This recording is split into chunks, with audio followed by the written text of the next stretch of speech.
జలేందర్ రెడ్డి గారిని ఇప్పుడు మనం చూస్తున్నాం. 4వ తారీఖు రోజు ఎమ్మెల్యేగా చూడబోతున్న మొట్టమొదటిసారి పులుమామి గ్రామంలో మొదటి స్థానంగా నిలిచి ఎమ్మెల్యేగా 4వ తారీఖు రోజు ఈ రోజు ఈ జుల్స్ యాత్ర మనతోటే ప్రారంభమవుతుంది. ఎవరు ఎన్ని ఆటంకాలు చేసినా, ఎన్ని వర్గాలు వ్యతిరేకించినా జలేందర్ రెడ్డి గారి గెలుపుని ఎవరు ఆపలేరని గంటాముగా చెప్తున్నా. ఇప్పుడు నిలబడిన అభ్యర్థుల గుణాలు చూడండి. మా నాయకుడు మా జలేందర్ రెడ్డి మచ్చలేని చంద్రుడుగాను మిలుగుతాడని, ఎన్ని మబ్బుల్లో చీకట్లో చీల్చుకుంటూ పోయే చంద్రుడు మా జలేందర్ రెడ్డి.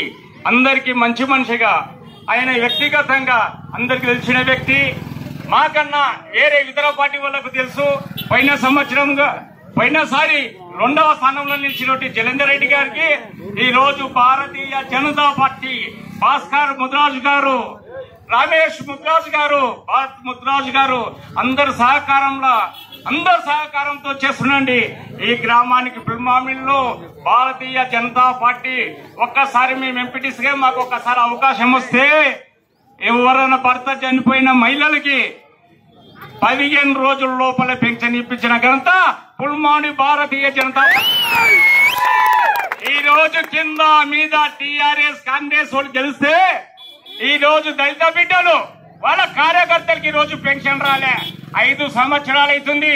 ఈ 10 సంవత్సరాల టీఆర్ఎస్ పాలనలో ఈ రోజు గజలమ్మన్న టైంకి అద్దాల కృష్ణయ్య భార్యకి ఈ రోజు పెన్షన్ శాత గాని అసమర్థ టీఆర్ఎస్ ప్రభుత్వాన్ని కాల రూపంలో 100 మీటర్లు తొక్కుతామని గర్వంగా చెప్తున్నాం. పుల్మాని భారతీయ జనతా పార్టీ చూపిస్తామని చెప్తున్నాం. మిత్రులారా, ఈ రోజు జలేందర్ రెడ్డి ఒక్కసారి విజయం అవకాశం ఇవ్వండి.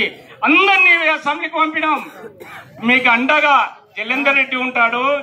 మేమన్నా కార్యకర్తలకు అందరుగా భాస్కర్ అన్న గారు ఉంటారు, ముద్రాజు గారు, భాస్కర్ ముద్రాజు ఉంటాడు, భరత్ ముద్రాజు గారు అందరు ఉంటారు. ఈ గ్రామానికి లైట్లు వేయడం బీజేపీదే. మాకు వేయకుండా కూడా మా పార్లమెంట్ సభ్యుడు పంపకుండా కూడా మొదటిసారిగా మన జితేందర్ రెడ్డి గారు మనకి నిధులు ఇవ్వడం కూడా జరిగిందండి.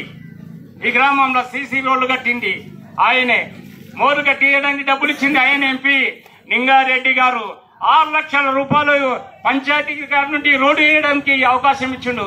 బీజేపీ సత్తా అదే అండి. అవకాశం ఇచ్చి జలేందర్ రెడ్డి గారిని గెలిపించవలసిగా కోరుచున్నాను.